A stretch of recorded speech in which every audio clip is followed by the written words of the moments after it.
Ini ada komentar dari tentunya Salafi Wahabi. Dia mengatakan bahwa kita adalah ahli bid'ah.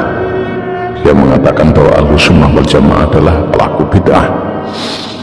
Ini sangat miris sekali tuduhan ini. Ini berdasarkan dari prasangka yang buruk biasanya. Padahal prasangka yang buruk itu Rasulullah bersabda, "Iyyakum wadzan fa inna dzanna akdzabul hadis." Jauhlah prasangka buruk, karena prasangka buruk itu adalah sedusta-dustanya ucapan. Yang kedua, Allah Ta'ala berfirman, "La yaskhar qaumun min qaumin asa yakunu."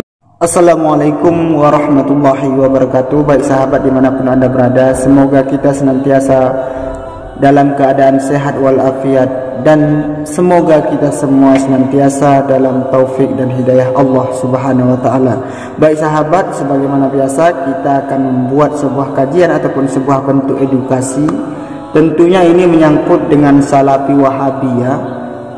Kali ini nanti kita akan mendengarkan sebuah balasan yang indah, yang dimana ada seorang komentar daripada Wahabi, namun yang dikomentari oleh para Salafi Wahabi tersebut, beliau menjawab dengan penuh hikmah, dan ini adalah contoh yang memang harus kita contoh. Jadi seperti itulah sebenarnya adab kita, kawan-kawannya. Dan jujur ya, sebenarnya saya pun ada membahas tentang Wahabi dan lain sebagainya. Itu hanya konsep untuk kita belajar dan terus belajar. Namun intinya pada dasarnya sebenarnya tidak boleh perdebatan di antara kita. Kalau memang ingin Salafi Wahabi kalian itu berijtihad dengan ijtihad sendiri, itu silahkan ya. Cuman yang kita masalahkan itu kawan-kawan, yang membuat permasalahan itu ketika antum berijtihad dengan Al-Quran dan hadis, tapi malah mengamalkan amaliyah kaum-kaum yang lainnya, khususnya amaliyah aswaja. Itu adalah suatu kesalahan yang fatal yang memang harus antum akui. Kenapa? Karena ini sudah menyalahi dunia ijtihad. Cobalah kita lihat para ulama-ulama terdahulu yang berijtihad.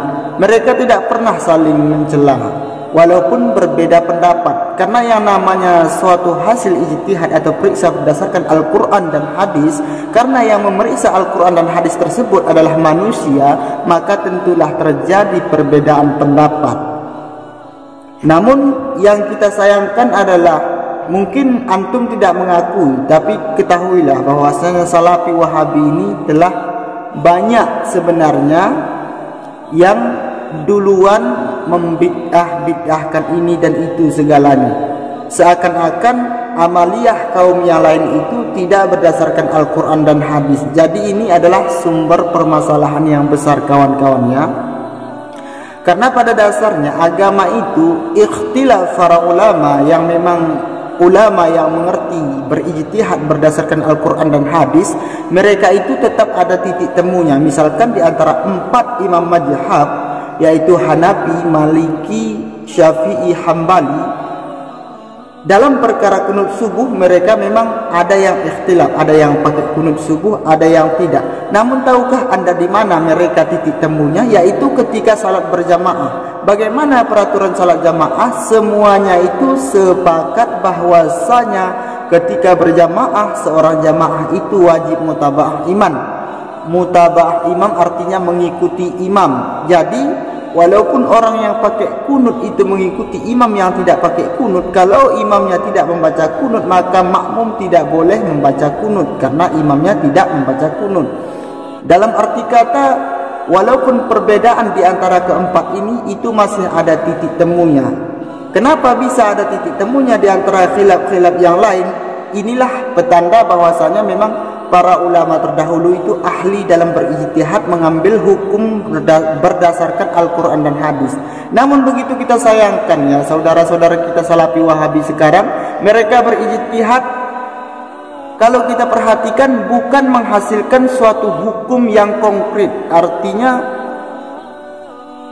hanya fokus kepada membid'ahkan amaliyah yang lain. Ini kan sebenarnya sudah menyalahi aturan. Ini sekali lagi saya katakan sudah menyalahi aturan. Sebenarnya itu kan tidak masalah. Kalau berijtihad, berijtihadlah kawan. Tapi jangan lupa, jangan menyalahkan ijtihad ulama yang lain. perlu antum ingat sekalian bahwasanya hasil ijtihad ulama para terdahulu itu memang sudah diakui oleh ulama-ulama ahlu sunnah wal jamaah dunia. Sementara mohon maaf ya, Salafi Wahabi pengajaran terbaru itu khususnya Indonesia itu kan baru-baru datang belakangan ini. Padahal kan kita belum tahu apakah memang paham-paham ini sudah diakui oleh para ulama-ulama, bukan karena ada hadis Al-Qur'annya, karena pada dasarnya memang semuanya kaum itu, baik aswaja istilahnya kalau misalkan kelompok-kelompok di Indonesia ada Muhammadiyah dan lain sebagainya, itu masing-masing berdasarkan sumbernya itu Al-Quran dan hadis. Jadi kalau memang Salafi Wahabi ini mengambil hukum langsung daripada Al-Quran dan hadis, paling tidak itu saling menghargailah. Jangan dikatakan bid'ah ini itu bid'ah dan lain sebagainya. Jadi mari kita dengarkan, ini adalah sebuah pelajaran yang berharga bagi kita. Ada seorang ustadz yang memang dengan sejuk, memang dengan sesuai sunnah membalas komentar daripada Salafi Wahabi itu sendiri. Mari kita simak ya. Ini ada komentar dari tentunya Salafi Wahabi. Dia mengatakan bahwa kita adalah ahli bid'ah. Dia mengatakan bahwa Ahlus Sunnah wal Jamaah adalah pelaku bid'ah. Ini sangat miris sekali tuduhan ini. Ini berdasarkan dari prasangka yang buruk biasanya. Padahal prasangka yang buruk itu Rasulullah bersabda, "Iyyakum wadzan fa inna dzanna akdzabul hadis." Jauhilah prasangka buruk, karena prasangka buruk itu adalah sedusta-dustanya ucapan. Yang kedua, Allah Ta'ala berfirman, "La yaskhur qaumun min qaumin asa yakunu khairan minhum." Jangan menghina kaum, karena biasanya mereka yang dihina lebih baik daripada yang menghina. Prasangka buruk dan penghinaan serta tuduhan dan justifikasi ahlul bid'ah kepada orang selain dari mereka adalah sebuah hal yang melawan Allah, melawan firman Allah. Artinya ini sudah sebuah kebid'ahan sebenarnya.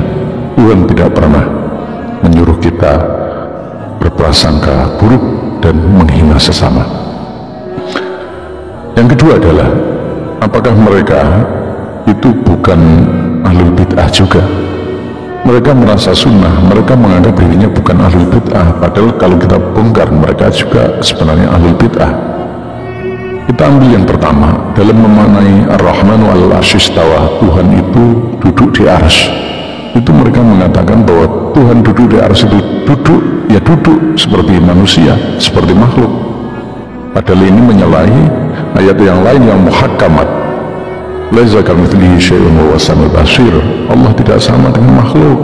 Allah itu punya sifatnya mendengar dan melihat. Artinya